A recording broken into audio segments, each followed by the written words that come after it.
Hi everybody, welcome back. Thank you so much for watching. Thank you for joining me for another update of my hashtag 365 days of samples. So I'm just gonna dive right in and start with the products that I would not purchase. And actually I only have 4 products that I finished, and they are all products that I would not purchase. So it wasn't that good of a week this past week. So the first thing I would not purchase is the First Aid Beauty Ultra Repair Cream. So I've actually used this before. I have other samples of this as well, I believe, and it's an okay face moisturizer, but it's definitely nothing special for me. I don't find that it compares to other moisturizers I have used. If anybody happens to be curious, my holy grail moisturizer is Hope in a Jar from Philosophy, so I tend to compare a lot of my moisturizers to that one, and this one did not hold a candle to that. I have a second moisturizer from Maran, and this is the Hydrodynamic Ultimate Moisture, and this looks like a pretty big foil sample. Like, the card is pretty large, but there was only enough product in this packet to use one time. I was very disappointed just based on the size of the product. It was so empty. I believe I have used this one as well throughout this project, and if I remember correctly, I wasn't too sure about it. It was in my try again, and this is definitely a fail for me. I didn't find that it did anything. Again, I was comparing it to the Hope in a Jar and other moisturizers I've used and really liked, and that's what it's come down to with this challenge, is I am comparing these products to other products that I have used, and this one was just not as good. The next product is from Glam Glow. It is the Thirsty Mud Hydrating Treatment. I would not purchase this. I used this twice. Once as a mask and once as like an overnight treatment.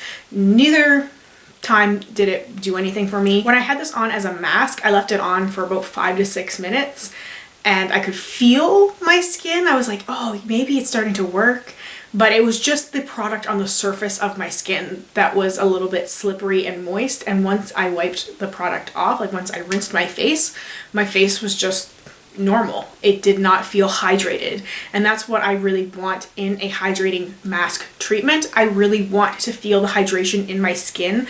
I want to see a noticeable difference in the areas that I have dry patches. And the last product is a little perfume. This is the Atelier Cologne Mandarin Glacial. I used this on popsicle sticks simply because I did not like the smell of it on me.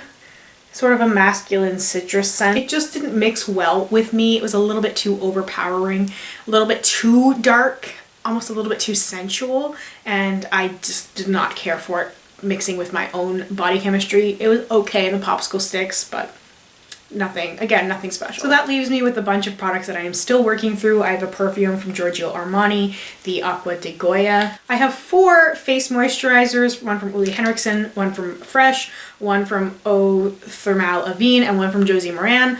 So I will definitely not be accepting any more face moisturizers in this challenge, because these, I mean, 3 of them are deluxe samples, so these are going to take me a while to work through, so I just can't take any more in. I completely forgot about my Dr. Brandt Oxygen Facial, the Flash Recovery Mask. It got a little bit buried behind some of the other skincare I was using, and then I didn't remember it until I was going through what samples I needed to talk about for this update, and then I was like, where did that go? I had to go find it. So this would have been an easy thing to work through because I'm pretty sure this is probably a 1-time use, maybe a 2-times use, and I've really liked Dr. Brandt products so far, so I just have to remember to put this in a place where I can see it and it will not get buried. Still working through the Living Proof Perfect Hair Day. It's pretty large samples, and the Hempz Pomegranate Herbal Body Moisturizer.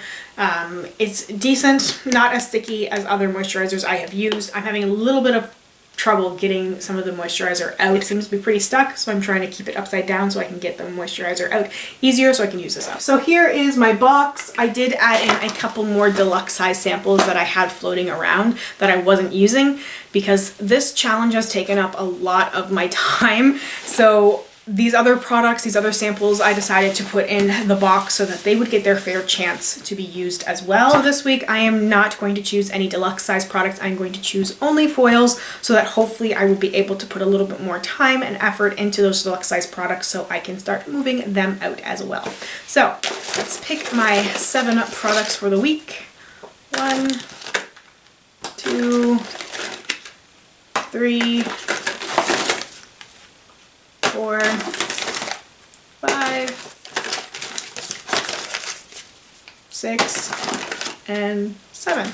So the first thing I have pulled out here is the Egg Cream Mask from Too Cool for School. I have a product from NUDE. This is the Detox Gentle Brightening Fizzy Powder Wash, which I used previously and really enjoyed.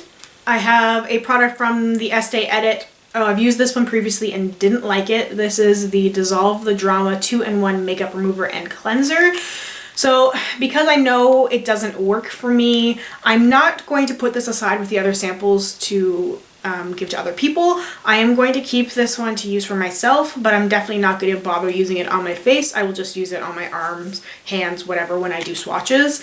It'll be pretty easy to use this up that way. I have another product I have used previously. This is from Fresh. This is the Rose Face Mask, which I have enjoyed. So this definitely seems like it's going to be a better week for me. I have the Bumble and Bumble Thickening Shampoo and Conditioner set. I've used these as well. I can't remember my exact thoughts on it. I believe I liked the shampoo and not the conditioner, but we will see again, because it's always fun to give these products another chance. I have from Replica, this is the Beach Walk fragrance. Ooh. Oh, I did want to try this. The fragrance description is Sun-Kissed Salty Skin. Okay, I'm really excited to try out this fragrance. This might be a really nice summer scent. And the last thing I have here is the Boulay Henriksen Truth Serum Collagen Booster. I couldn't even hide my excitement on that one. I had no idea. I had another sample of this. You guys might remember that I really, really liked this serum. And I am so happy that I have another sample and I didn't even know. My sample box is just a mystery grab bag, you guys, and I did try and pull out some of the similar or same samples I had, but it was just too crazy. So I don't mind doing it this way because the products that I did like, I can use them again and enjoy them, or maybe that fondness I had for those products, maybe it was just a one-time thing, so maybe using it again will really tell me I didn't like it, or maybe it really will solidify my love for it. And if something I didn't like, I will either put it aside to give to someone else, or I will repurpose it for another use, because I don't think there's any harm in that. Let me know if you are working through any of your samples as well. Let me know if you are doing a project like this. Whether or not you're calling it hashtag 365 days of samples or not, I'd still be interested in seeing the products that you are finishing up. Thank you once again for spending some of your day with me. I really truly appreciate it, and I hope I will see you in my next one. Bye.